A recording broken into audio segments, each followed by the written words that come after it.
ఈ ఉదయకాల సమయంలో ఈ దినం దేవుని వాగ్దానం అనే చక్కటి ఆత్మీయ కార్యక్రమాన్ని ప్రేమతో ఆహ్వానిస్తూ అందరు బాగున్నారా? దేవుని బిడ్డలారా, ఉదయం 5 నుంచి 6 ఈవినింగ్ లేస్తున్నారా? ప్రార్థనలు ఉంటున్నారా? అద్భుతంగా దేవుడు మన పట్ల చూపుతున్న మహాకృప ఈ వాగ్దానం. ఈవినింగ్ లైవ్, మార్నింగ్ 5 to 6 మీరందరూ క్రీస్తులు ఎదగాలి, బలపరచబడాలి, కుటుంబాలు కట్టబడాలి, జీవితాలు మార్చబడాలి, హృదయాలు తెరవబడాలి, పరిశుద్ధాత్మతో నింపబడాలి, వాక్యము మీ మదిలో హృదయంలో ఉండాలి, దేవుని కొరకు మీరు నిలబడాలి. అదే దేవుని ఆశ, మా ఆశ. అందుకోసమని మీకు ఈ కార్యక్రమాలన్నీ మేము ఇవ్వటానికి కారణం అది. మీరు ఎక్కడ పడిపోకుండా, ఆత్మీయతలు దిగజారిపోకుండా దేవుని కొరకు ఒక మంచి బ్రతకాలి. కట్లతో, బాధలతో, శ్రమలతో, నిందలతో, గాయాలతో, అవమానాలతో ఉన్నారు, అవి ఏది మీకు ఏం కాదు. దేవుని కృప మీ మీద ఉండబోతుంది. రక్షణని, మారు మనసులేని బిడ్డలు ఎవరంటే ఇదే రక్షణ. దీన్ని యేసు రక్షకుడు దేవుడు మీ పాపాల నిమిత్తం మనందరి కొరకు మరణించి తిరిగి లేచి వెళ్ళాడు, రాబోతున్నాడు. యేసయ్యను నమ్మితే పాపక్షమాపణ, నిత్య జీవం, పరలోకం. ఈరోజు మీ జీవితాలను క్రీస్తుకు సమర్పించుకోండి. అప్పులు, బాధలు అంటారా, ఆర్థిక వాటి గురించి వర్రీ కాకండి. ప్రేయర్ ఉంది కదా, యేసయ్యతో బంధం ఉంది కదా, దేవుడు అద్భుతమైన అనుగ్రహం చూపబోతున్నాడు. కాబట్టి ఇది చదువుకుందాం. చక్కటి వాగ్దానం నేను చదువుతున్నాను. ఎస్తెరు గ్రంథం 5వ అధ్యాయం 2వ వచనం. రాణి అని ఎస్తెరు ఆవరణలో నిలబడి ఉండుట రాజు చూడగా ఆమె యందు అతనికి దయ పుట్టెను.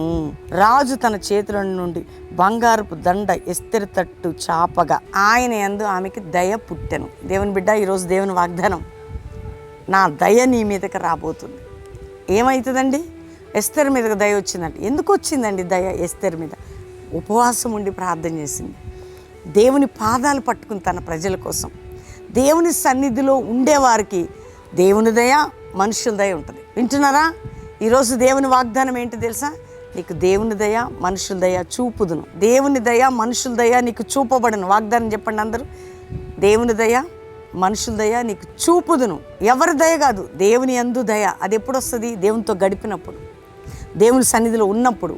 దేవుని ఎస్తెరు ఏం చేసిందండి? ఆయన పాదాలు పట్టుకుంది, ఆయన సన్నిధిలో గడిపింది, ఆయన తట్టు చూసింది, దేవుని దయ దిగి వచ్చింది. అందుకే రాజు దయ పుట్టింది. ఈరోజు నీ మీద ఎవరు కనికరం చూపట్లేదా? నీకు విరోధులు లేస్తున్నారా? నీ బంధకాలు వర్రిగాకు. ఎంత శత్రువులు నీకున్నా, ఎన్ని బంధకములు నీకున్నా, ఎంత విరోధులు నీకున్నా, నువ్వు దేవునితో గడిపే బిడ్డవైతే దేవుని దయ నీ మీద, దేవుని కనికరం నీ మీద కుమ్మరిస్తే ఆటోమేటిక్గా మనుషుల దయ కూడా నీకు ఉంటుంది. కాబట్టి నీపై దేవుని దయ, మనుషుల దయ ఉండబోతుంది. ఈరోజు వాగ్దానం అందరు చెప్పండి. దేవుని దయ, మనుషుల దయ నీపై ఉండబోతుంది. ఆమేనని చెప్పండి.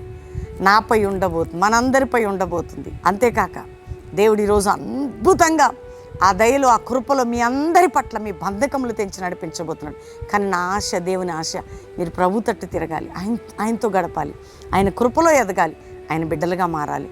దేవుడు మిమ్మల్ని విడవడండి. ఆయన దయ చూపి, ఎవరి దయ మీకు అవసరం అది చూపి నిన్ను ఆయన దండము చాపినట్టు అద్భుతమైన కార్యం నీ పట్ల చేయబోతుండగా, నువ్వు దేవుని తట్టు చూడబోతుండగా, దేవునిలో గడుపుతుండగా, దేవుని దయ నీ మీదకి వస్తే మనుషుల దయ కూడా నీ మీదకి రాబోతుంది. కాబట్టి ధైర్యం తెచ్చుకోండి. ఈరోజు అంతర్జాతీయ మహిళా దినోత్సవంలో మహిళలు కూడా ఎస్తెరు ఏ విధంగా గడిపిందో మీరు కూడా అలాంటి కృప పొందులాగున ప్రార్థన చేసుకుందాం. అందరం కలిసి దేవుని థ్యాంక్స్ చెప్పి వాగ్దానం మనందరి పట్ల నెరవేర్చును గాక ప్రార్థన చేసుకుందాం. తండ్రి, ఉదయకాలం ఎంతమంది వాగ్దానం రిసీవ్ చేసుకుని రక్షణ లేని బిడ్డలకు రక్షణ, పాపక్షమాపణ, రోగములతో ఉన్న వారికి స్వస్థత, వ్యాధుల్లో ఉన్న వారికి విడుదల, అప్పుల్లో ఉన్న వారికి విడుదల, విడిపోయిన కుటుంబాలు కట్టబడాలి, ఆర్థిక బంధకాలు తొలగాలి, మానసిక ఒత్తిళ్లు తొలగాలి, నిరుపేదలు, దీనులు లేవనెత్తబడాలి, శత్రు పోరాటం ప్రతి కుటుంబంలో అణిచివేయబడాలి. ఒక్క దిక్కు నుండి వచ్చే శత్రు యేసు నామములో తొక్కివేయబడి, కుటుంబాలు కట్టబడి, జీవితాలు మార్చబడి, మా భారతదేశ ప్రజలు, దైవజనులు, ఆత్మీయులు నాయన విడుదల పొందుటకు, ఇతర దేశాలు మా ప్రియులందరిపై నీ కృప ఉంచి వారున్న దేశంలో, వారున్న పరిస్థితుల్లో విడుదల మీరు దయచేయండి. అప్పుల భారం, ఆర్థిక భారం, మానసిక ఒత్తిళ్లు విడిపించండి. ఈరోజు ఎవరిది మ్యారేజ్ నా బిడ్డలను బ్లెస్ చేస్తూ, ప్రతి కుటుంబంలో ఆ బ్లెస్సింగ్ రిలీజ్ చేస్తూ నీ దయ, మనుషుల దయ వారిపై ఉండును గాక. ఈ సంవత్సరం అంతా బర్త్డే బిడ్డలను దీవిస్తూ నీ దయ, మనుషుల దయ వారిపై ఉండి గొప్పవారవును గాక అని ఆశీర్వాదాన్ని పలుకుతూ, ఇదిగో ప్రభా, కల్వరి మినిస్ట్రీకి నీ దయ, మనుషుల దయ ఉంచి అద్భుతమైన నీ కృప చూపమని యేసు నామంలో ప్రతి కుటుంబాలకి శోధన తొలగిపోవును గాకని.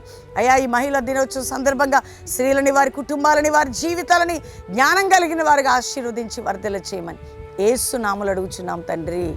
Amen, amen, amen. నేను నమ్ముతున్నాను దేవుని బిడ్డలారా, ఈ వాగ్దానం అందరూ లైక్ చేయండి, షేర్ చేయండి, మంచి కామెంట్స్ పెట్టండి. దేవుడు మీ పట్ల కృప చూపుతున్నాడు. ఈ రోజు నుండి బెల్లంపల్లిలో మీటింగ్స్, ఈరోజు evening Friday evening, Saturday morning, evening, Sunday అద్భుతంగా 3 దినాలు ఉజ్జీవ సభలు బెల్లంపల్లిలో. ఎక్కడెక్కడ వారు రండి, పాలు పొందండి, ఫ్రీ అకామిడేషన్, ఫ్రీ భోజనం, ఉచితంగా చక్కటి వర్తమానాలు, ఆరాధనలు, ప్రార్థనలు అద్భుతంగా. మరి 11 నుంచి 17 వరకు కూడా కల్వరి ప్రామిస్ ల్యాండ్లో, 11 నుంచి 17 వరకు కల్వరి ప్రామిస్ ల్యాండ్లో 7 దినాలు ఉపవాసాలు, 3 దినాలు మీటింగ్స్. అంటే 7 రోజులతో పాటు 15, 16, 17 మీటింగ్స్. ఆ 17 అంటే 7వ దినం ఈవినింగ్ ఆయిల్ అనాయింటింగ్ సర్వీస్. కాబట్టి ఆదివారం 3 ఆరాధనలతో పాటు 7 days గొప్ప విడుదల. కాబట్టి ఎవ్వరు మిస్ అవ్వకండి. 11 నుంచి 17 Calvary promise land, Hayath Nagar దగ్గర, రామోజీ ఫిలిం సిటీ ప్రక్కన. ఆ 7 దినాలతో పాటు 15, 16, 17 3 దినాలు కూడా మీటింగ్స్. అక్కడ ఎంతమంది వచ్చినా వర్షిప్, ప్రేయర్, అనాయింటింగ్. మనమందరం కూడా 7వ రోజు 3 ఆరాధనలతో పాటు ఈవినింగ్ ఆరాధనలో ఆయిల్ అనాయింటింగ్ సర్వీస్ ఉంటుంది. మిస్ అవ్వకండి. ట్విన్ సిటీకి చెందిన వారు, ఎక్కడెక్కడ నుంచి వచ్చేవారు, Calvary promise land Hayath Nagar దగ్గర ఉన్నటువంటి అద్భుతమైన 7 దినముల ఉపవాసంలో ఆ 7వ దినముల నుంచి 3 దినముల మంచి ఉజ్జీవ పండగల వల్లే జరగబోతున్న 15, 16 దాంట్లో కూడా 17లో పాలు పొంది లాస్ట్ డే ఒక గొప్ప బ్లెస్సింగ్తో వెళ్ళబోతున్నాం. God bless you. దేవుడు దీవించిన గాక.